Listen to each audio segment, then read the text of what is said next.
یا ایھا الذین آمنوا لا تلہکم اموالکم ولا اولادکم عن ذکر اللہ ومن یفعل ذلک فاولئک هم الخاسرون. دل کو غفلت میں مت آنے دو. دل غافل ہوگا شیطان کا ڈیرا بن جائے گا. وہ دوام ذکر میں، البتہ یہ ذہن میں رکھیے کہ دوام ذکر کا ذریعہ کیا ہے، اس میں مغالطے ہیں لوگوں کو. جو سب سے بڑا ذکر ہے اس کو بھولے ہوئے ہیں، اور جو تیسرے چوتھے نمبر کا ذکر ہے اس کو سمجھ بیٹھے ہیں کہ بس یہی ذکر ہے. سب سے بڑا ذکر، مجسم ذکر قرآن ہے. الذکر انا نحن نزلنا الذکر وانا له لحافظون. وہ الذکر کون سا ہے؟ قرآن. اسی کو فرمایا، میں نے وہ آیت سنائی تھی کہ لوگ تنزیہ کہتے تھے، یا ایھا الذی نزل علیہ الذکر انک لمجنون. ویڈیو شروع کرنے سے پہلے ایک گزارش ہے، اگر آپ ہمارے چینل پر نئے ہیں تو سبسکرائب ضرور کریں اور ڈاکٹر اسرار احمد رحمت اللہ علیہ کے لیے سورہ فاتحہ پڑھ کر کامنٹ میں آمین لکھنا نہ بھولیں. شکریہ. حضور سے مخاطب ہو کر کہتے ہیں فلاں جس کے اوپر کے اس کے خیال کے مطابق ذکر نازل ہوا ہے، ہم تو تمہیں پاگل سمجھتے ہیں. وہاں بھی لفظ کیا ہے؟ الذکر. تو معلوم کیا ہوا؟ انا انزلنا الیک الذکر لتبین للناس ما نزل الیہم. یہ الذکر ہے. تو اس سے بڑا ذکر کوئی نہیں. تلاوت قرآن، تدبر قرآن، غور و فکر قرآن کا، قرآن کو یاد کرنا. اس پر میرا کتاب چاہے مسلمانوں پر قرآن مجید کے حقوق، اب تو یہاں شاید کوئی کتاب موجود نہیں رہی ہے. بہرحال اگر آپ کو ضرورت ہوتی ہے پاکستان سے منگا لیتے ہیں ہر شے، پڑھیے انشاءاللہ آ جائے گی چیز. نمبر 2 ذکر کیا ہے؟ اقیم الصلاۃ لذکری. نماز کو قائم کرو میری یاد کے لیے. یہ ذریعہ ذکر میں وہ تو ہے ہی مجسم ذکر، اور یہ ذریعہ ذکر میں سب سے اہم ہے. یہ عملی ذکر بھی ہو رہا ہے اور قولی بھی ہو رہا ہے. سورہ فاتحہ پڑھی آپ نے، قرآن شریف کی کچھ آیات پڑھی، پھر رکوع کیا. یہ رکوع جو ہے یہ آپ کا عملی ذکر ہے کہ آپ نے اپنے وجود سے اللہ کی عظمت کو تسلیم کیا. پھر آپ سجدے میں گرے، یہ آپ کا عملی ذکر ہے کہ اپنے وجود سے آپ نے اللہ کی عظمت کو اور تسلیم کیا. تیسری چیز ہے مسنون دعائیں اور مسنون اذکار جو حضور سے ثابت. ہمارے ہاں کیا ہو گیا؟ مجھے فلاں بزرگ نے یہ چیز بتائی ہے، وہ تو پڑھتے چلے جا رہے ہیں. نہ قرآن سے دلچسپی، نہ اذکار مسنونہ سے دلچسپی. ادعیہ معصورہ. آپ غور کریں گے کہ زندگی کے ہر عمل کے لیے حضور کی دعا موجود ہے. صبح اٹھے دعا ہے، آنکھ کھلتے بیت الخلاء میں داخل ہونے لگے دعا ہے، نکلے دعا ہے، وضو کرنے بیٹھے دعا ہے، فارغ ہوئے دعا ہے، مسجد کے لیے گھر سے نکلے دعا ہے، مسجد میں داخل ہوئے دعا ہے. مسجد میں تو ہے ہی ذکر، نماز ہے، تلاوت ہے. باہر نکلے دعا ہے، گھر میں داخل ہونے لگے پھر دعا ہے. سواری پر سوار ہو رہے ہیں دعا ہے، اتر رہے ہیں دعا ہے، شیشہ دیکھ رہے ہیں دعا ہے، کپڑے پہن رہے ہیں دعا. زندگی کا کوئی عمل نہیں یہاں تک کہ جو تعلق زن و شو ہے، جس کو کہ خالص حیوانی بات سمجھا جائے گا، اس کے لیے بھی دعا ہے. غفلت میں وہ کام بھی نہیں کرتا. سمجھ رہے ہیں آپ؟ اب آپ غور کیجئے، اس میں کوئی اضافی وقت نہیں لگا، کوئی اضافی پوسچر اختیار نہیں کیا آپ نے، یوں بیٹھو، اس طرح بیٹھو، یوں کرو. کوئی آپ کا وقت اضافی نہیں لگا. جو کام کر رہے ہیں اور آپ اللہ کو یاد کر رہے ہیں، اور وہ اللہ کی یاد اس کام کی مناسبت سے ہے. ان ادعیہ معصورہ سے 2 تعلق جڑ گئے انسان کے. دعا کس سے کر رہے ہیں؟ اللہ سے. جڑا کہ نہیں؟ اور یہ الفاظ کس کے ہیں؟ محمد رسول اللہ کے. تو آپ کے 2 تعلق جڑ گئے. آپ اپنی جی سے گھڑ کر دعا مانگیں گے تو پہلا تعلق ہو جائے گا، دوسرا نہیں ہوگا. بہتر سے بہتر دعا مانگ لیں آپ. لیکن حضور سے جو معصور اور مسنون الفاظ جب آپ زبان سے نکالتے ہیں تو آپ کا تعلق اللہ سے بھی ہوا بذریعہ دعا، اور وہ الفاظ چونکہ حضور کے ہیں صلی اللہ علیہ وسلم تو حضور کے ساتھ ہوا. یہ تیسرا درجہ. چوتھے درجے میں میں مانتا ہوں کہ ایک ہوتی ہے خاص کسی شخص کے امراض کی تشخیص کرنے کے بعد تجویز.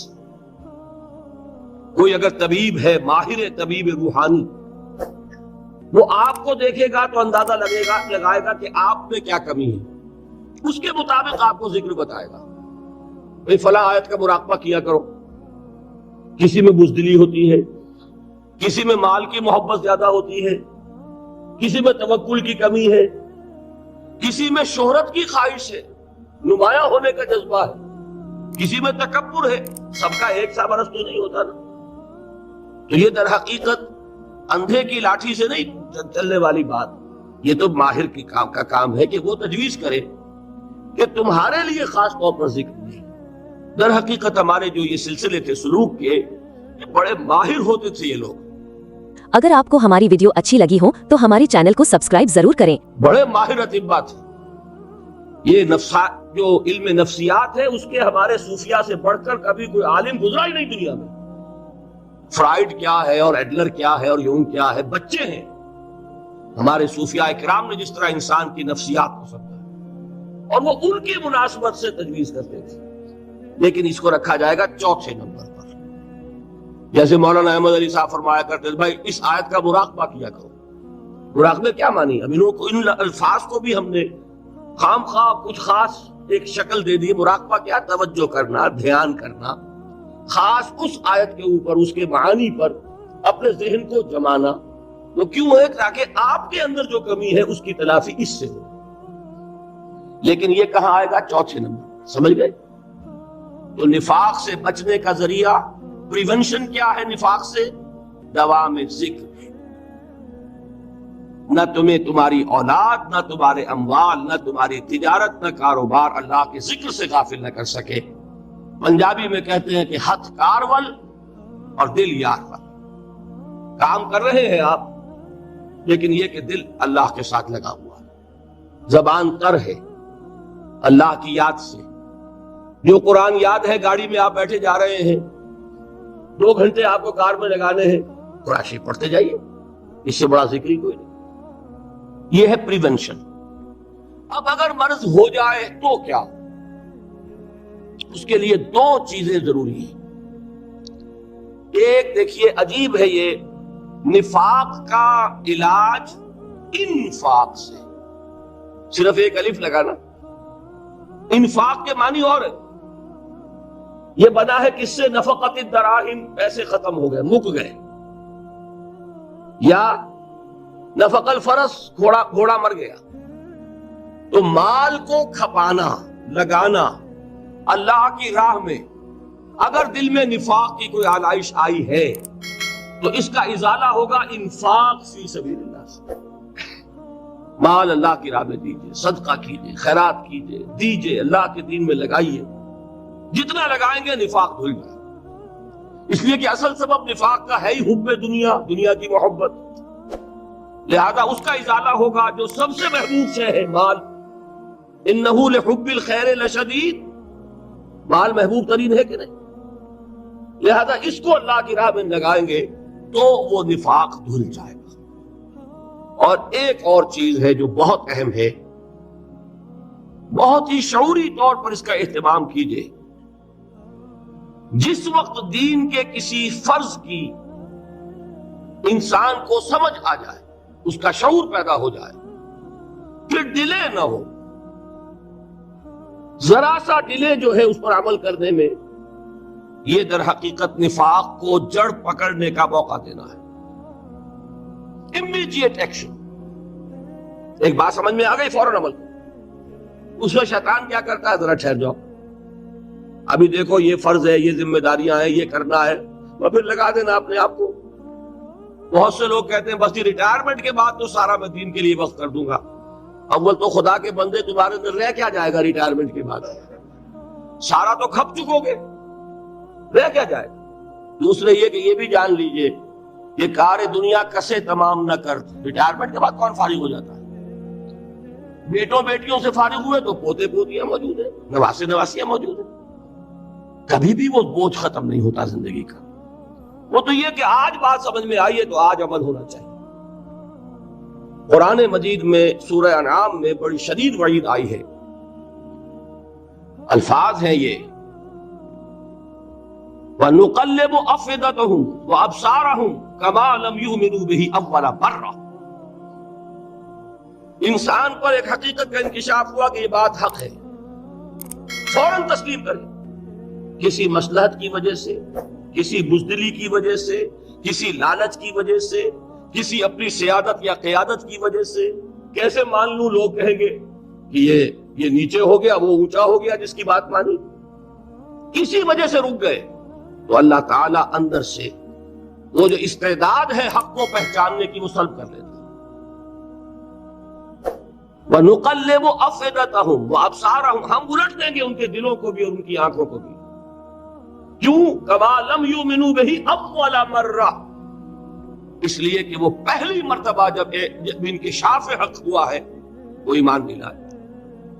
اس کا میں ایک واقعہ آپ کو سنانا چاہتا ہوں کہ کس طرح صحابہ کرام پر بھی وقتی طور پر یہ واقعہ اگر صحابہ کرام کا نہ ہوتا تو یہ حقائق سمجھ میں ہی نہ آتے.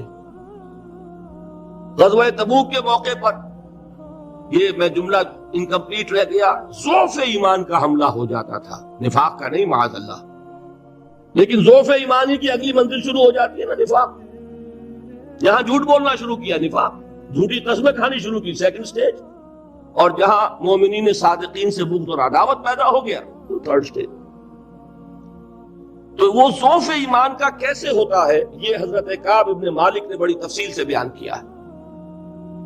غزوہ تبوک کے موقع پر جہاں منافقین نے آ کر جھوٹے بہانے بنائے، جھوٹی قسمیں کھائیں اور حضور سے ایگزمپشن لے لی، چھٹی لے لی، رخصت لے لی، وہاں 3 ایسے صحابہ بھی تھے جو مومن صادق تھے، لیکن وقتی طور پر شیطان نے انہیں ورغلایا. کیسے ورغلایا وہ سمجھ لیجیے. کعب ابن مالک نے تفصیل سے بیان کیا ہے اور میرے نزدیک یہ جہاں تک میرا مطالعہ ہے طویل ترین حدیث ہے، بخاری اور مسلم میں بھی موجود ہے. حضور جب واپس آئے ہیں اور اب آپ نے ایک ایک کو بلایا، جن لوگوں نے تو پہلے جھوٹی قسمیں کھا لی تھی ان کو تو بلانے کی ضرورت نہیں تھی، لیکن کچھ لوگ ایسے بھی تھے کہ جنہوں نے ایگزمپشن بھی نہیں لی تھی اور گئے بھی نہیں تھے. اب ان کو آپ نے ایک ایک کر کے پیشی ہوئی، آپ کیوں نہیں گئے تھے؟ تو اب جو منافقین تھے ان میں سے انہوں نے اس موقع پہ جھوٹی قسمیں کھا لی. خدا کی قسم حضور ہم تو بالکل تیار تھے، پوری میں نے تیاری بھی کر لی تھی، پورا ارادہ تھا، یہ وقتی طور پر یہ مصیبت مجھ پر آ پڑی. جس نے قسم کھائی انہوں نے کہا اچھا ٹھیک ہے جائیے. کعب ابن مالک کی باری آئی تو ان کے الفاظ اپنے یہ کہ جب میں پیش ہوا تو حضور کے چہرے مبارک پر ایک غصے والی مسکراہٹ تھی. زہر خلق کہتے ہیں، ایک مسکراہٹ ہے لیکن غصے کے ساتھ، غضبناک. آپ فرمائیے آپ کیوں نہیں گئے؟ حضرت کعب یہ فرماتے ہیں کہ میں نے عرض کیا کہ حضور زبان میرے پاس بھی ہے، جھوٹ میں بھی بول سکتا ہوں، لیکن جھوٹ بول کر میں اس وقت آپ کی ناراضگی سے تو بچ جاؤں گا لیکن اللہ کے پکڑ سے نہیں بچ سکوں گا. میں اعتراف کرتا ہوں کہ جتنا صحت مند میں اس زمانے میں تھا کبھی نہیں تھا، جتنا فارغ البال اس وقت تھا کہ میرے پاس ساز و سامان موجود تھا راستے کے لیے، اتنا میں کبھی نہیں تھا. لیکن ہوا کیا؟ ہوا یہ کہ مجھے میرے نفس نے، شیطان نے پٹی پڑھائی. وہ پٹی کیا پڑھائی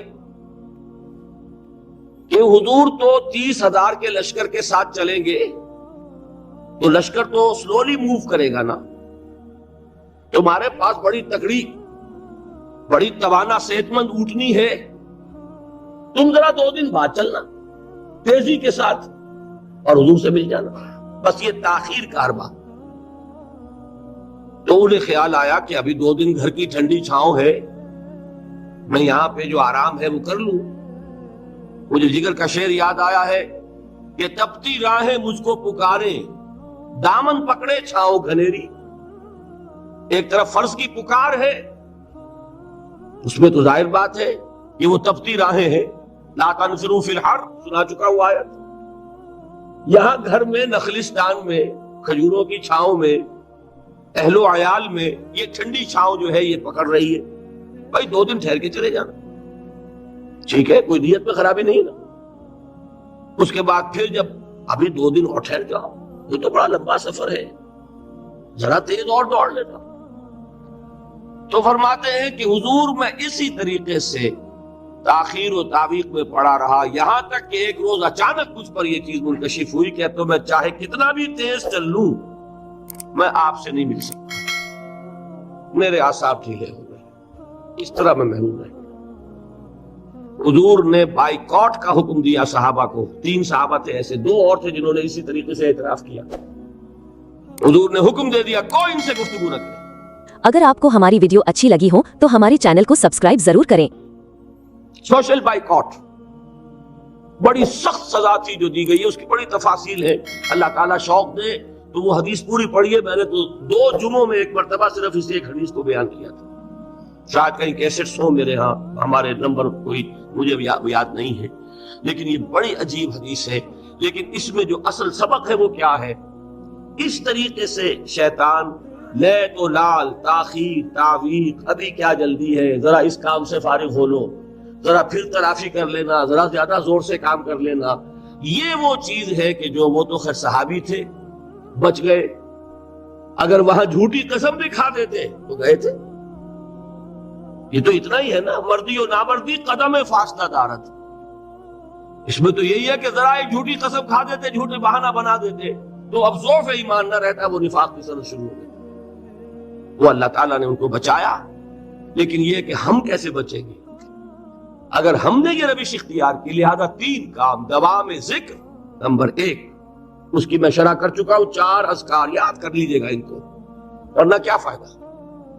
نمبر 2، انفاق فی سبیل اللہ، نفاق کا علاج انفاق سے۔ نمبر 3، یہ عادت اپنے اندر پیدا کیجئے شعوری طور پر کہ جب ایک حقیقت واضح ہو جائے فوراً اعتراف کہ ہاں بھائی بات ٹھیک ہے آپ نے، جب ایک فرض کا احساس ہو جائے فوراً اس کی ادائیگی کے لیے آغاز۔ تاخیر و تعویق ہے کہ جس سے پھر نفاق کو موقع ملتا ہے۔ اللہ تعالیٰ مجھے اور آپ کو حقیقی ایمان عطا فرمائے اور نفاق سے بچائے رکھے۔ اب آئیے حقیقت و اقسام شرک پر۔ دیکھیے، ہر شخص یہ جانتا ہے کہ اسلام دین توحید ہے۔ ایک لفظ میں اگر کہیں گے تو اسلام کا سب سے بڑا وصف، سب سے بڑی علامت توحید۔ تو جو اقبال نے کہا کہ توحید کی امانت سینوں میں ہے ہمارے، آسان نہیں مٹانا نام و نشاں ہمارا، تو توحید ہے۔ توحید کی ضد ہے شرک، ٹھیک؟ اس سے میں ایک نتیجہ نکالتا ہوں، کوئی مسلمان جان بوجھ کر مشرک نہیں ہو سکتا، یہ میرا نتیجہ ہے۔ جان بوجھ کر مشرک نہیں ہو سکتا، وہ شرک میں مبتلا ہوگا تو ناسمجھی میں ہوگا، نادانی میں ہوگا، وہ اسے شرک نہیں سمجھے گا۔ یہ ممکن نہیں ہے کہ کوئی مسلمان ہو، گیا سے گیا مسلمان، گزرا سے گزرا مسلمان، گھٹیا سے گھٹیا مسلمان، لیکن وہ شرک کو شرک سمجھتے ہوئے اس میں آلودہ ہو۔ ہوتا کیا سمجھ میں نہیں آتا کہ شرک، تو ضرورت بہت ہے کہ ہم یہ پہچانیں کہ یہ شرک ہے کیا۔ دوسری بات یہ جان لیجئے، ہمارے دین میں ناقابل عفو جرم کون سا ہے؟ 2 مرتبہ بیان فرمایا گیا سورہ نساء میں صرف، ان اللہ لا یغفر ان یشرک بہ ویغفر ما دون ذلک لمن یشاء۔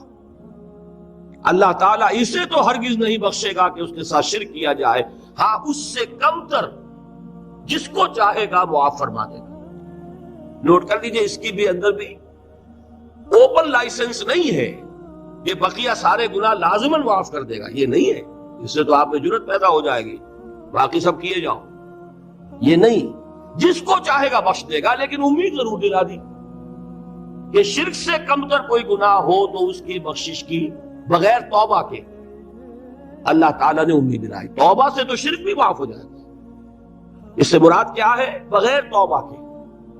اللہ تعالیٰ نے فرمایا کہ اور گناہوں کے بارے میں تو امید کی جا سکتی ہے، لیکن شرک کے بارے میں ہرگز نہیں۔ اہمیت واضح ہو گئی مزید۔ نمبر 3،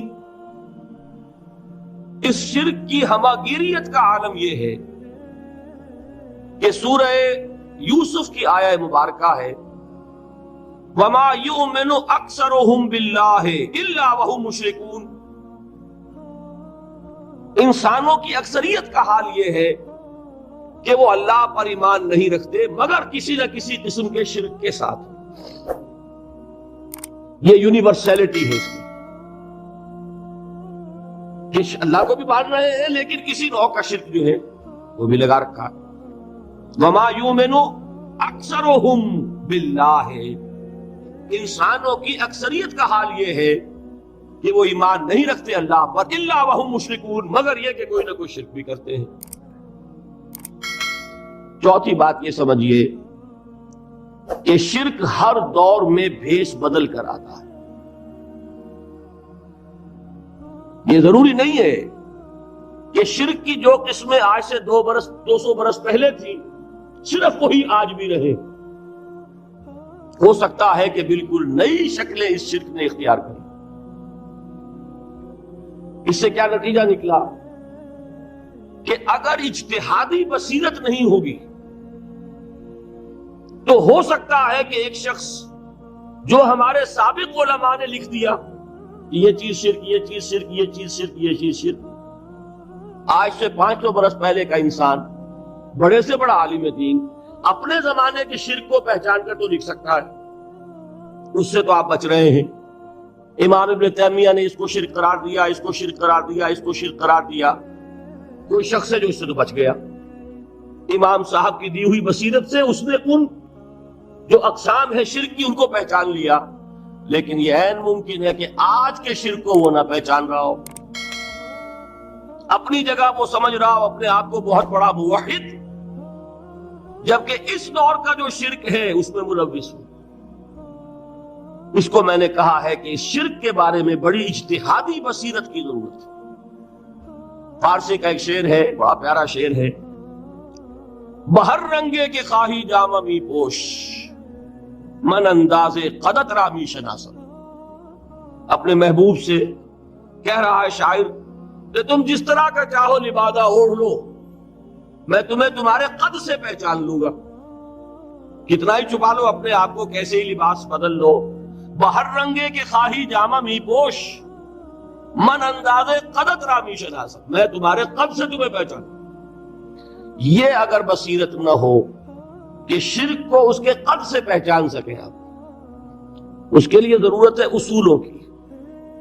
دیکھیے جس طرح الجبرا کے اصول ہوتے ہیں، فارمولا ہے، فارمولا ہاتھ میں آ گیا، مسئلے حل کرتے چلے جا رہے ہیں، آپ اپلائی کرنے کی دیر ہے فارمولے کے۔ اگر آپ نے صرف گنتی کر کے کسی زمانے کے شرک وہ تو سمجھ لیے، لیکن وہ بصیرت باطنی حاصل نہیں ہوئی، اجتہادی بصیرت، وہ اصول ہاتھ میں نہیں آئے کہ جس سے آپ پہچان سکیں، تو ہو سکتا ہے کہ اس دور کے شرک کو آپ نہ پہچان سکیں۔ اس کے لیے ضرورت ہے کہ اصل اصول ہاتھ میں آ جائیں تاکہ اصولوں کو اپلائی کریں۔ ایک بات مجھ سے اور سن لیجئے، میرا اپنا یہ تاثر ہے، ہمارے دین میں خیر، بھلائی، نیکی، چاہے وہ نظریے کی ہو، علم کی ہو، عقیدے کی ہو، عمل کی ہو، اخلاق کی ہو، وہ سب کیا ہے؟ وہ توحید ہی کے شجرہ طیبہ کی شاخیں ہیں۔ اور شر، برائی، گمراہی، خیالات کی ہو، نظریات کی ہو، علم کی ہو، عقیدے کی ہو، عمل کی ہو، اخلاق کی ہو، سب کے ڈانڈے شرک کے شجرہ خبیثہ سے ملتے ہیں۔ اس شجرہ خبیثہ کے برگوبار ہے جو بھی برائی ہے، عمل کی یا علم کی، اور اس شجرہ طیبہ کے برگوبار ہے جو بھی خوبی ہے، عمل کی یا عقیدے۔ اگر آپ کو ہماری ویڈیو اچھی لگی ہو تو ہمارے چینل کو سبسکرائب ضرور کریں۔ یہ میرا تاثر ہے، اور جب تک اس انداز میں وہ آپ کو اندرونی رشتے ظاہر نہیں ہوں گے، آپ پر منکشف نہیں ہوں گے، وہ اجتہادی بصیرت جو ہے پیدا نہیں ہو سکے گی۔ اب آئیے ایک اور بات دیکھیے، شرک میں اور الحاد میں کیا فرق ہے، یہ بھی ہم نہیں سمجھتے۔ الحاد، مادہ پرستی، وہ کیا ہے؟ ایتھیزم، کسی بھی خدا کا انکار۔ ہمارے آج کے دور کی سب سے بڑی گمراہی یہ ہے۔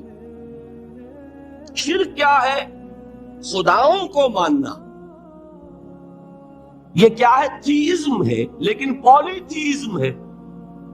توحید کیا ہے؟ مونو تھیزم ہے، ایک خدا کا ماننا۔ لیکن شرک کے اندر ایک اور حقیقت کو پہچان لیجئے، شرک میں ہمیشہ ٹاپ پر ایک خدا کو مانتے ہیں، باقی سارے خدا نیچے ہوتے ہیں، اوپر جا کر وہ توحید ہوگی ہمیشہ۔ کوئی مشرکانہ نظام ایسا نہیں ہے جو ٹاپ پر جا کر توحید نہ بن جائے۔ دیکھیے ہندو دیویاں دیوتا بے شمار، لیکن مہادیو وہ بھی کیا دو ہیں؟ مہادیو تو ایک ہے۔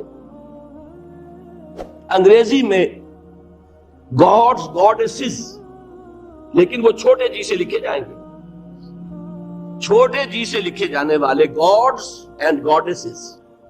رومن مائتھولوجی ہو، گریک مائتھولوجی ہو، ان دیویوں دیوتاؤں کے نام ہی آپ نے یاد کر سکتے ہیں، لیکن گاڈ بڑے جی سے وہ ایک ہے کہ نہیں؟ ٹاپ پر جو ہے وہ ایک ہے، اس کو وہ بھی مانتے ہیں کہ اومنی پوٹنٹ، اومنیشنٹ، اومنی پریزنٹ، علی کل شیء قدیر، بکل شیء علیم، ہر جگہ موجود، وہ تو ایک ہی ہے، وہ تو کیپٹل جی سے لکھا جائے گا۔ باقی اس کے نیچے فوج ہے دیویوں کی، دیوتاؤں کی، خداؤں کی اور خدانیوں کی، وہ گاڈز اینڈ گاڈیسز ہیں۔ عرب میں کیا تھا؟ میں نے پہلے آپ کو وہ دو مثالیں دے دی ہیں، تیسری اور ایران کی لے لیجئے۔ خیر کا خدا اور شر کا خدا اور، ایک یزداں ایک اہرمن، ٹھیک، سنویت ہو گئی نا، دو خداؤں کو مانا، لیکن وہی ہے جو خدائے خدائے گاں، خداؤں کا خدا، اس کو ایک ہی مانتے ہیں۔ یہی معاملہ عرب میں تھا، اللہ وہ ایک ہی تھا ان کے ہاں۔ قرآن میں آتا ہے ان سے پوچھئے وَلَئِن سَأَلْتَهُم مَّنْ خَلَقَ السَّمَاوَاتِ وَالْأَرْضَ لَيَقُولُنَّ اللَّهُ، جب ان سے کہا جاتا ہے کہ کس نے پیدا کیا آسمان اور زمین کو، یہ فوراً کہیں گے اللہ نے۔ وَأَنَّىٰ يُؤْفَكُونَ، تو یہ ماننے کے بعد کدھر جا رہے ہیں؟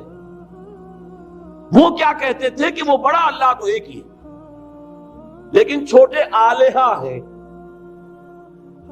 آلہہ اور اللہ میں وہی فرق ہے جو کیپٹل جی کا گاڈ اور چھوٹے جی سے گاڈ اینڈ گاڈیسز، وہی فرق ہے کہ جو مہادیو اور دیویوں اور دیوتاؤں میں ہے، وہی وہاں تھا اللہ وہ ایک اور سپریم، سب سے بالا تر، اس سے اوپر کوئی نہیں، تخلیق میں اس کا کوئی ساجی نہیں، لیکن اس نے کچھ آلہہ ہیں جنہیں کچھ اختیارات تقسیم کیے ہوئے، کچھ اس کے لاڈلی ہستیاں ہیں جو سفارش کر سکتی ہیں۔ بس یہ شرک تھا مشرکین مکہ۔ بات سمجھ رہے؟ اس کا جائزہ لیں گے تو آپ کو، اور جو آج شرک کی اقسام میں بیان کروں گا اس کو ہاتھ میں لیں گے تو کسی موحد کا تلاش کرنا مشکل ہو جائے گا۔ ڈھونڈ اب ان کو چراغ رخ زیبا لے کر، آج جن کا نام مسلمان ہے ان کی اکثریت کسی نہ کسی نوع کے شرک میں مبتلا ہے۔ اب آئیے اقسام شرک۔ اقسام شرک میں بھی وہی کیفیت ہے جو نفاق کے بارے میں نے عرض کی تھی کہ ایک تقسیم یہ ہے جو علماء نے کی ہے، ایک ہے عقیدے کا نفاق، ایک ہے عمل کا نفاق، اسی طرح ایک ہے عقیدے کا شرک، ایک ہے عمل کا شرک۔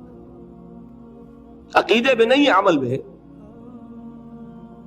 ایک تقسیم آپ نے سنی ہوگی شرک جلی، شرک خفی، ایک ہے ننگا شرک، کھلم کھلا شرک، ایک ہے چھپا ہوا شرک جو نظر نہیں آتا۔ لیکن ایک مغالطہ اپنے دل سے نکال دیجئے، بعض لوگ شرک خفی کو شرک نہیں سمجھتے، یہ بہت بڑی غلطی ہے۔ اگر وہ شرک نہ ہوتا تو حضور اسے شرک نہ کہتے، کوئی اور لفظ، عربی زبان کا دامن جو ہے محدود نہیں ہے، پھر اس کے لیے کوئی اور لفظ اختیار فرمایا جاتا ہے وہ شرک۔ لیکن ایک شرک ہے جلی جو نمایاں ہے، نظر آ رہا، ایک ہے شرک خفی جو نظر نہیں آ رہا، اور وہ کتنا خفی ہو سکتا ہے اس کی ایک مثال دی حضور نے۔ شرک خفی اتنا خفی ہو سکتا ہے، ذرا مبالغہ دیکھیے جو حضور نے بات کو سمجھانے کے لیے مثال میں جو مبالغہ اختیار فرمایا. ایک سیاہ اندھیری رات میں ایک سیاہ پتھر پر ایک سیاہ چیونٹی کو رینگتے ہوئے دیکھنا جتنا مشکل ہے، اتنا ہی شرک خفی کا پہچاننا مشکل ہے. بتائیے، آپ نے فرمایا انا افصح العرب، میں عرب کا فصیح ترین انسان ہوں، اس سے آگے کوئی مثال دی جا سکتی ہے؟ اندھیری رات، تاریک رات، پتھر سیاہ، چیونٹی سیاہ، کون دیکھ سکتا؟ جتنا اس کو دیکھنا ناممکن ہے، اتنا ہی شرک خفی کا پہچاننا مشکل ہے. گویا کہ اس سے تو اللہ ہی بچائے گا تو انسان بچے گا. ایک آخری بات تمہیداً اور عرض کر دوں، پھر میں چلوں گا اقسام پر.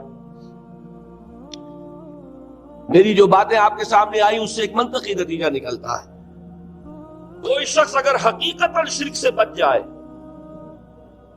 واقعتاً شرک سے بچ جائے، ہر قسم سے بچ جائے، اس سے بھی اوپر کوئی انسان ہوگا. گویا کہ یہ آخری منزل ہے. یا یوں کہیے کہ جس شخص کے بارے میں اللہ تعالیٰ یہ مان لے کہ میرا یہ بندہ شرک سے بری ہے، اس سے بڑی سند کوئی ہے؟ دی ہائیسٹ ٹیسٹیمونیل، سب سے بڑی سند، سب سے بڑی تعریف جو بندے کی ہو سکتی ہے وہ کیا ہے؟ یہ مشرک نہیں. یہی وجہ ہے، دیکھیے آپ قرآن مجید میں حضرت ابراہیم کے ذکر میں دیکھیں گے، ابراہیم کا مقام کیا ہے؟ خلیل اللہ، ابو الانبیاء، امام الناس. تین نسبتیں ہیں، تینوں بڑی عظیم. اللہ کے ساتھ نسبت کیا ہے؟ خلیل، واتخذ اللہ ابراہیم خلیلا. ابو الانبیاء، کتنے نبی ہیں ان کی نسل میں؟ اسحاق اور اسماعیل سے چلیے، پھر یعقوب اور یوسف، اور پھر چلیے موسیٰ اور ہارون، اور پھر چلیے سارے انبیاء بنی اسرائیل کے، حضرت عیسیٰ، پھر یہاں تک کہ محمد رسول اللہ کس کی اولاد ہے؟ ابراہیم کی. ابو الانبیاء. اور نمبر 3، انی جاعلک للناس اماما، امام الناس. اور قرآن میں جو سب سے بڑی سند انہیں دی جاتی ہے وہ کیا؟ وما کان من المشرکین. تو ابراہیم مشرکین میں سے نہیں تھے. معلوم ہوا کہ یہ سب سے بڑی سند ہے، سب سے بڑا سرٹیفکیٹ ہے، سب سے بڑا ٹیسٹیمونیل ہے جو اللہ کی طرف سے کسی کو مل جائے. میں جو اقسام شرک بیان کرنا چاہتا ہوں تو میری تقسیم ذرا مختلف ہے. اب ذرا اپنے ذہن میں وہ نقشہ بنا لیجیے، آپ بنایا کرتے ہیں. ایک اس کو پھر 3 میں تقسیم کیجیے. شرک کی 3 بڑی بڑی قسمیں ہیں. شرک فی الذات نمبر 1، شرک فی الصفات نمبر 2، شرک فی الحقوق نمبر 3. اور یہ میں عرض کر دوں آپ سے پہلے ہی، یہ مضمون بہت طویل ہے. میں آج صرف یہ کروں گا کہ خاکہ مکمل کر دوں. اب اس خاکے میں رنگ بھرنا، وہ تو ایک موضوع پر شرک فی ذات پر پوری تقریر ہونی چاہیے، شرک فی صفات پر ہونی چاہیے. ایک ایک گھنٹے کے میرے 6 کیسٹ ہیں اللہ کے فضل و کرم سے، جو کئی سال سے وہ پھیل رہے ہیں. 6 گھنٹے میں میں نے ان چیزوں کو بیان کیا. وہ موجود ہوں گے، لیکن آج وہ خاکہ ذہن میں بنا لیجیے، اور کچھ آپ کو الجبرے کے فارمولے ہاتھ میں آ جائیں تاکہ خود آپ میں صلاحیت پیدا ہو جائے پرکھنے کی کہ اس فارمولے کو اپلائی کر کے دیکھ لیں یہ شرک ہے یا نہیں. یہ 2 کام تو میں انشاءاللہ آج کر دوں گا، آپ مطمئن رہیں. باقی یہ کہ تفصیل تو ہر سلسلے میں تفصیل پھر بہت ہوگی.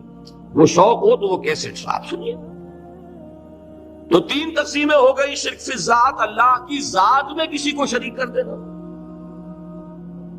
یہ سب سے زیادہ نمایاں، سب سے زیادہ جلی، سب سے زیادہ عریاں، اور اللہ تعالیٰ کو سب سے زیادہ مبغوض اور ناپسند شرک. شرک فی صفات نمبر 2، یہ ایک علمی مسئلہ ہے، جس میں آدمی ٹھوکر کھا جاتا ہے اگر محتاط نہ ہو.